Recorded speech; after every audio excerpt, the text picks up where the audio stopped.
You're watching Two Geeks Talking Quick Clips.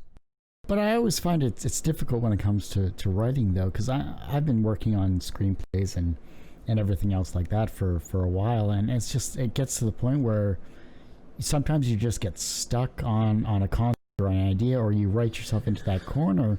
I mean, how do you deal with stuff like that? I'm not going to lie, I feel like there is no answer for that, and there's no wrong answer for that either, in terms of each writer is going to attack that a different way. Like, there was a pitch I was writing on for something for someone else's property, and I got stuck myself on something. Like, well, how did we get here? And if you looked at the story blocks, like, because I feel like I tend to be, not to short credit my own work, but I tend to be better at what are the story beats that you need to hit to get to from A to Z. Mm-hmm. I'm good at that. And then I'm always trying to improve my dialogue and that kind of thing. Yeah. But sometimes I was like, I know I need to get to Z because it is a natural progression. It's how the characters have built. It's how the direction we're going. But I got a little stuck on, well, this part that should be next, it's kind of hitting a wall. And then I realized it could be that how I got there, is maybe not the greatest. So I had to maybe look at that, or I maybe had to think of something else of, well, what am I doing in that moment that is leading to that brick wall? Or do I just need to step away for a bit and come back to it? And sometimes it can be a variation of any of those. I'm a big believer in, and I'm going to misquote this, so I apologize, but I have printed off on the other side. I actually, weirdly enough, put it in front of my work cubicle so I can just always look up and read it, because I'm working from home from my normal 9-to-5 job. Because of the pandemic, but I will look up at it, and it's the 20 rules of Pixar for writing a story, and then Billy Wilder's 10 rules for a screenplay.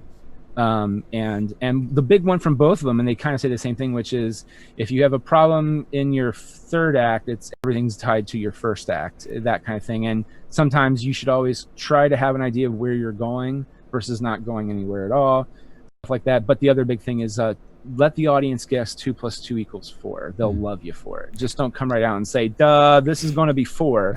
You don't want to do that. Show, don't tell. Exactly. Yeah. It's amazing how screenplays and Pixar films, how movies and comics just go hand in hand when it comes to this stuff. Oh yeah. And what's really weird with some comics, like, there are some artists that do monthly books and that are like big names. Like, it's usually Bendis, one that comes to mind the most for me, and maybe Mark Waid.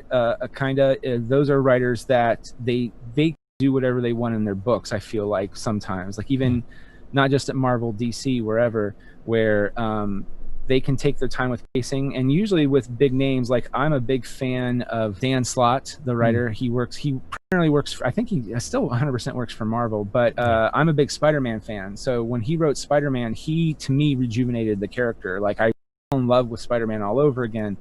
But one of the things that he did that I noticed, and it took me a while to realize what he was doing, is that he kind of had a very old school vibe to him in terms of how he writes the book. It's not like Bendis or these other guys, which they do very good too. But like, if I had to ask you, well, what happened in that issue of All New X-Men #3?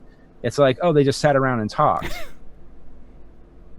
Granted, fantastic stuff. Like, there's drama and pathos and comedy and all that stuff there.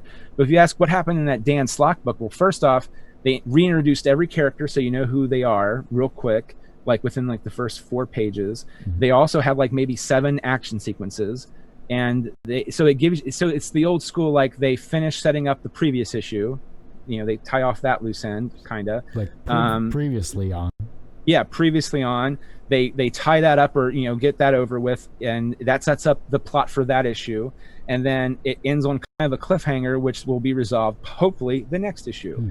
That kind of thing. And it's all in like 23, 25 pages, and it's breathless, and it's really fun and exciting. I wish I could do that.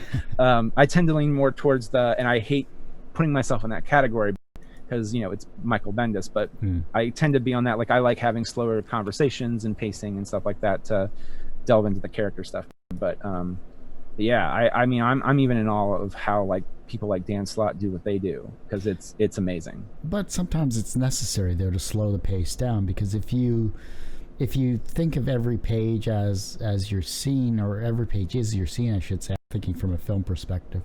You know, a simple matter of action takes up one page, but a simple matter of a conversation that has great detail could either be a diatribe of words, or word diarrhea, as I like to call it, or it's actually meant as a monologue or whatever, and to whatever works. But from a comic perspective, from your writing for, say, Boondoggle, for this particular book, which is 110 pages at that, which is incredible. You know, you can only write your own style.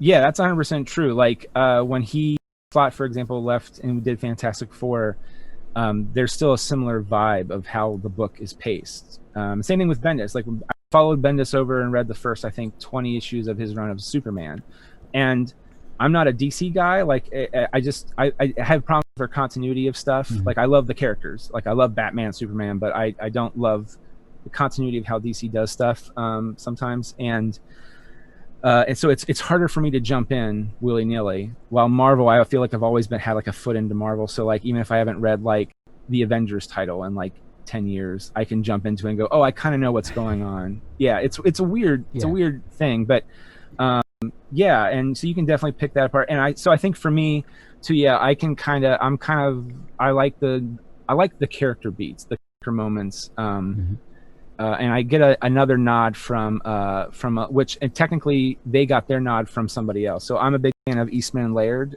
who created the Ninja Turtles. Oh yeah. Because I did Ultimate TMNT, and they were big fans of Jack King Kirby. Of course. And I've gone back and read, I think it's the Elementals.